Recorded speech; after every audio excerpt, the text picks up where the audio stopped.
नमस्कार, मैं डॉक्टर इति Banerjee, assistant professor department of education, Durga महाविद्यालय। आज जिस विषय पर हम बात करेंगे वो है लेसन प्लान पाठ योजना।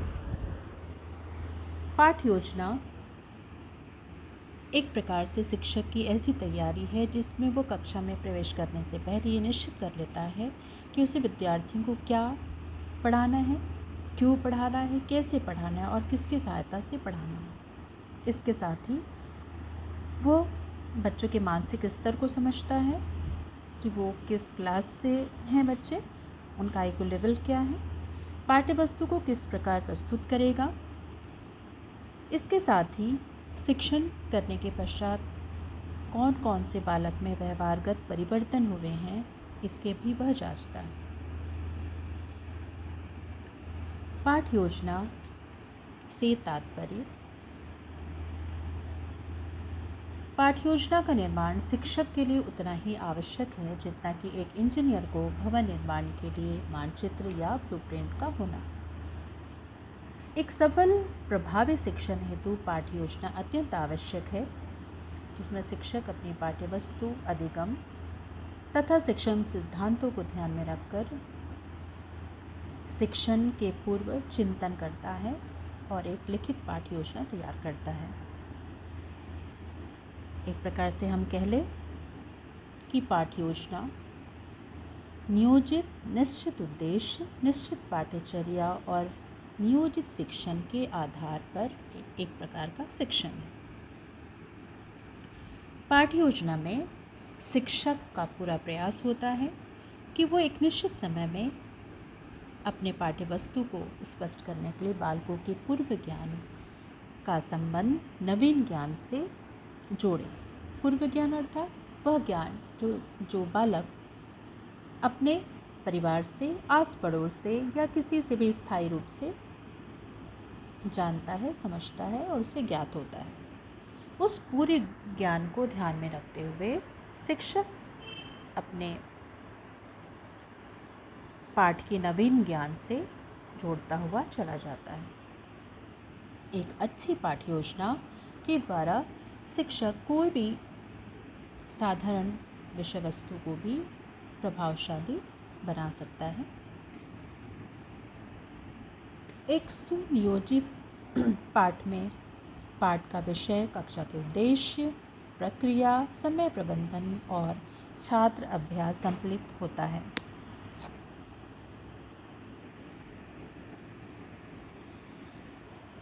पाठ योजना का निर्माण हर्बर्ट के पंचपदों के आधार पर होता है।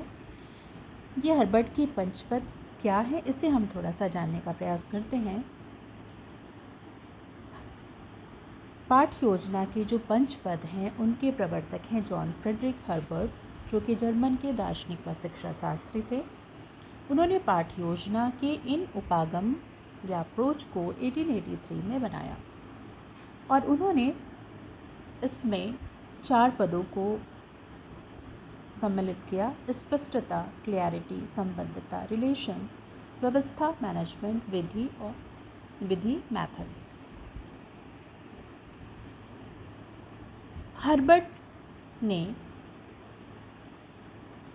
हालांकि हर्बर्ट की बहुत शिष्य थे, पर उनके मुख्यतः 3 शिष्य थे, जिनमें शिलर, राइम और हर्बर्ट स्पेंसर थे। जिनमें शिलर ने हर्बर्ट के प्रथम पद स्पष्टता को 2 भागों में बांटा: प्रस्तावना और प्रस्तुतिकरण। इसके पश्चात राइन ने प्रस्तावना और प्रस्तुतिकरण के मध्य उद्देश्य कथन को जोड़ा। हर्बर्ट स्पेंसर ने फ्रेडरिक हर्बर्ट के पाठ योजना के पदों पर बहुत काम किया और उन्होंने इसमें कुछ पदों को जोड़ा, जिनमें थे प्रस्तावना, प्रस्तुतिकरण, व्यवस्था, तुलना और विधि। इसके पश्चात फिर से उन्होंने इसे संशोधित किया और संशोधित पद आज हमारे सामने हैं, जो इस प्रकार से हैं: प्रस्तावना, प्रस्तुतिकरण, तुलना और संबंध, सामान्यीकरण और प्रयोग।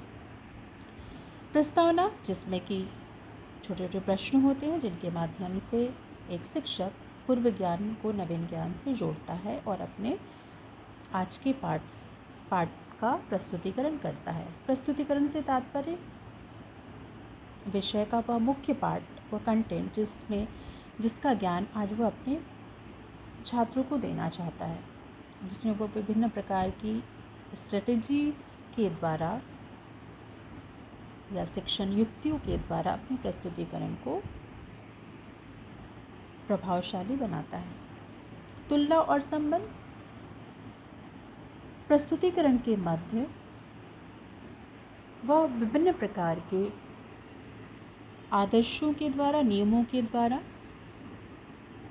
अपने पाठ का संबंध जोड़ने का प्रयास करता है, ताकि छात्र विषय वस्तु को अच्छी तरीके से समझ सके और उसके साथ पाठ्य वस्तु और उन उदाहरणों के मध्य एक तुलना और संबंध स्थापित कर सके। इसके पश्चात उस पाठ्य वस्तु के अंतर्गत जो ज्ञान है, जो अवबोध है, उससे सामान्यीकरण करना, एक ज्ञान का अवबोध करना, एक नियमों को समझना, एक आदर्शों को समझने का प्रयास करता है और एक स्थायी ज्ञान वो विस्तृत करता है। प्रयोग के अंतर्गत कक्षा कार्य, गृह कार्य होते हैं, जिसके आधार पर छोटे छोटे प्रश्नों के माध्यम से एक शिक्षक मूल्यांकन करता है कि क्या आज के द्वारा आज जो उसने पढ़ाया है, तो उस पढ़ाए गए पाठ को बच्चों ने कितना आत्मसात किया। इसका मूल्यांकन के द्वारा वह जानने या समझने का प्रयास करता है। पाठ योजना के कुछ चरण हैं जो इस प्रकार से हैं। सामान्य सूचना, इसके अंतर्गत शाला का नाम, दिनांक, कालखंड, अवधि, विषय आदि को श्यामपट्ट पर लिखा जाता है। सामान्य सूचना लिखने के पश्चात एक शिक्षक प्रकरण का उल्लेख करता है और प्रकरण को श्यामपट्ट पर लिखता है, लेकिन उसके पूर्व वह प्रस्तावनिक प्रश्नों के माध्यम से अपने प्रकरण पर आता है।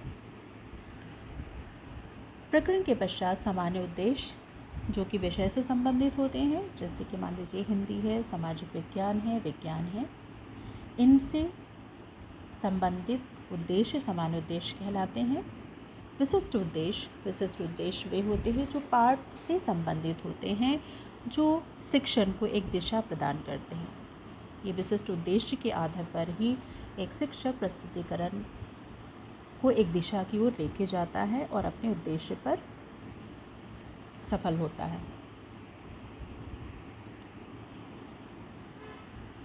विशिष्ट उद्देश्य कक्षा की जो एक अवधि होती है, उस अवधि में ही एक शिक्षक का पूरा प्रयास होता है कि उस अवधि के अंदर मैं अपने विशिष्ट उद्देश्य को प्राप्त कर लूँ। इसके पश्चात शिक्षण सहायक सामग्री का प्रयोग होता है, जो कि प्रस्तुतिकरण को बहुत ही प्रभावशाली, ज्ञानवर्धक और रुचिकर बनाता है, क्योंकि ये जो सहायक सामग्री होती हैं वो 3 प्रकार की होती हैं, श्रव्य, दृश्य और श्रव्य दृश्य।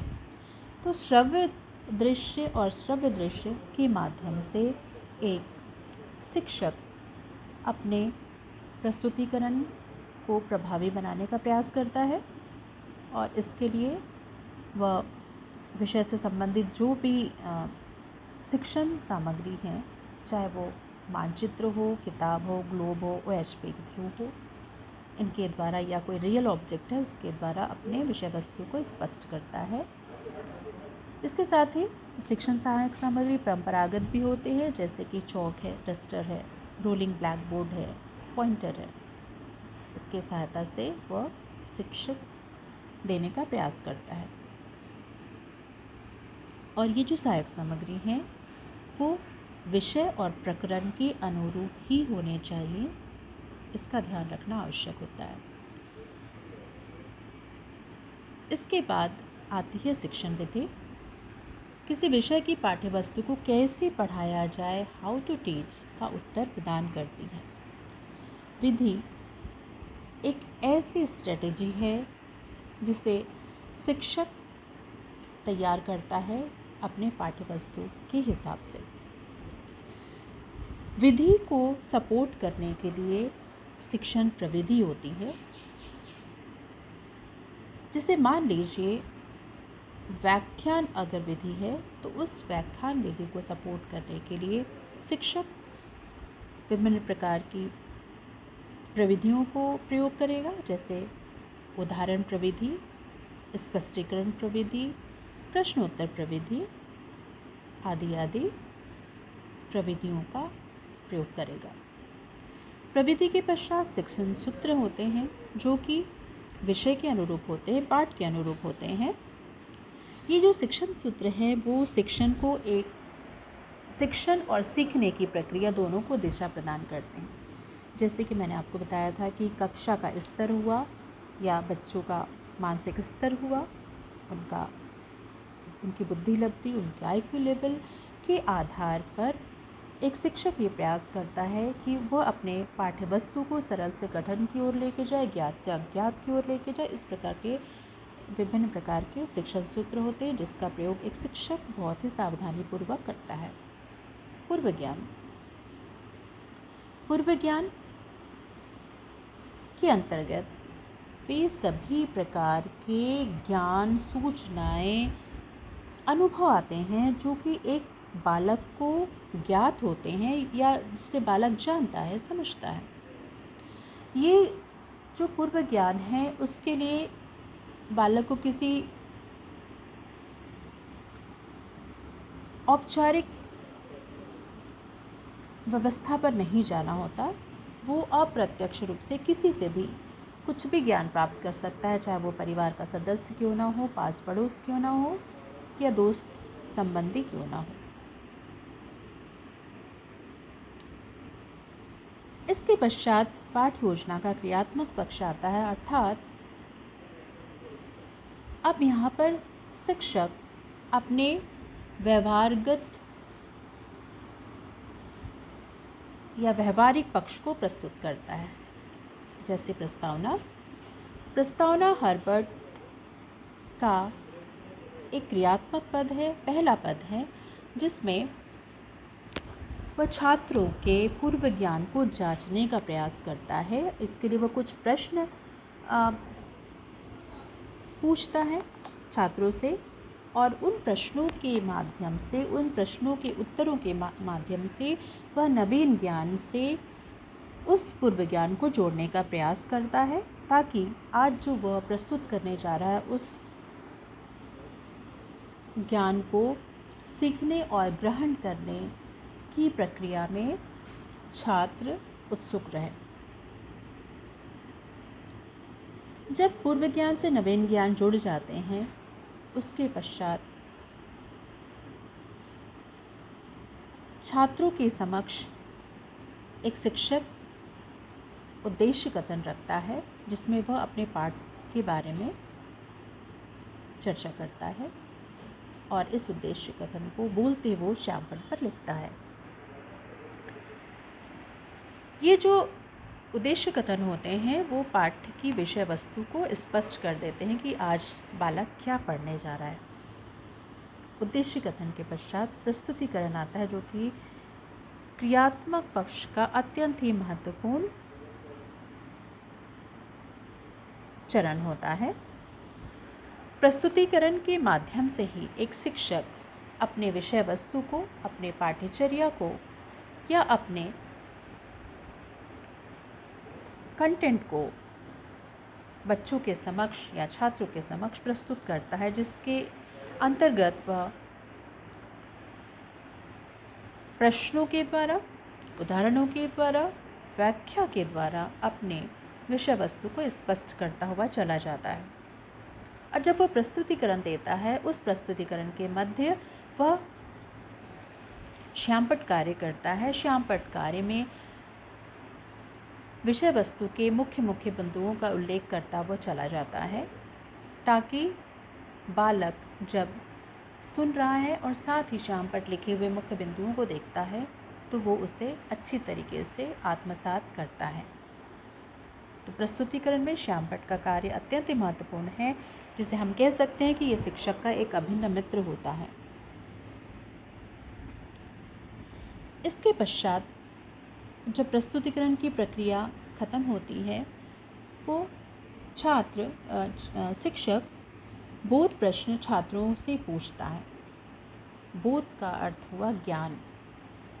जब पाठ्य वस्तु का प्रस्तुतिकरण समाप्त होता है तो शिक्षक छात्र को उस प्रस्तुतिकरण के मध्य उद्देश्यपूर्ण प्रश्न पूछता है, जिसके द्वारा यह ज्ञात करता है कि जो उसने बच्चों को पढ़ाया है या जो उसने ज्ञान दिया है, जो शिक्षा दी है, वो शिक्षा या वह ज्ञान बच्चों ने कितना सीखा है, समझा है, कितना आत्मसात किया है।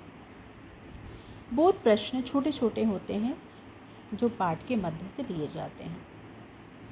इसके पश्चात है पुनरावृत्ति प्रश्न, रिकैप्चुलेशन। पुनरावृत्ति का अर्थ ही समझ में आ रहा है पुनः पाठ, अर्थात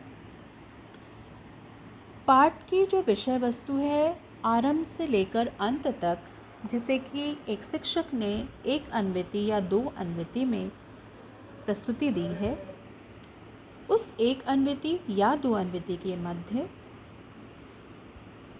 कुछ ऐसे प्रश्न वो पूछता है जो कि विचारणीय होते हैं, चिंतनीय होते हैं, जो थोड़े से बड़े प्रश्न होते हैं, कब कहाँ से संबंधित होते हैं।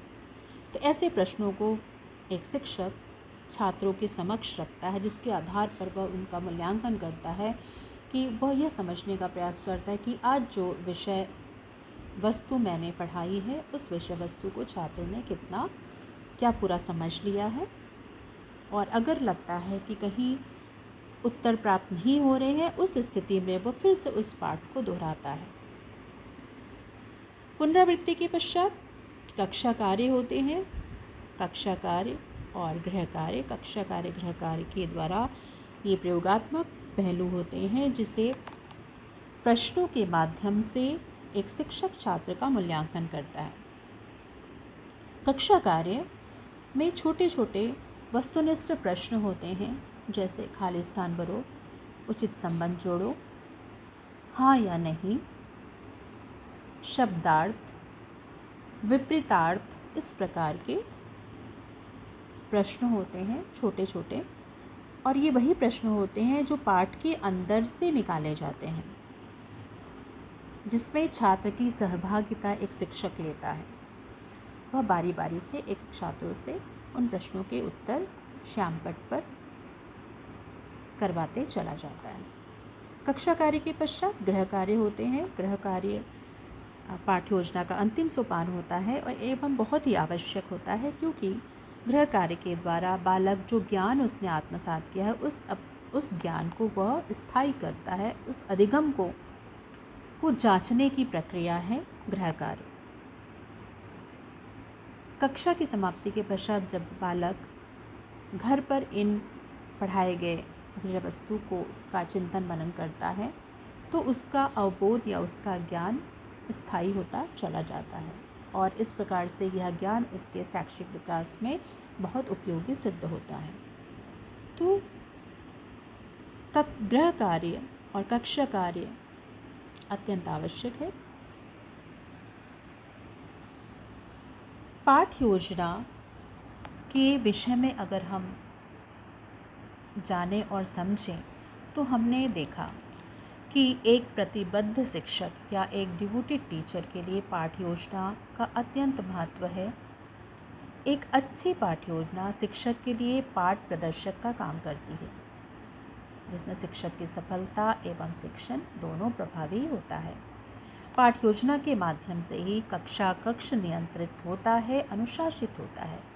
अगर प्रस्तुतिकरण में किसी भी प्रकार की कमी होती है या रुचिकर नहीं होती या प्रभावी नहीं होती, तो बालक उस शिक्षण से या शिक्षण प्रक्रिया से अपने आप को सही रूप से नहीं जोड़ता है। तो इसलिए पाठ्य योजना का होना अत्यंत आवश्यक है, जिसमें कि शिक्षक एक पूर्व तैयारी के आधार पर किस प्रकार की शिक्षण प्रक्रिया करेगा और किस प्रकार का ज्ञान बच्चों को देगा। तो आज हमने समझा कि पाठ्य योजना का महत्व क्या है और इसे क्यों बहुत ही ध्यानपूर्वक, सावधानीपूर्वक बनाया जाना उचित होता है। धन्यवाद।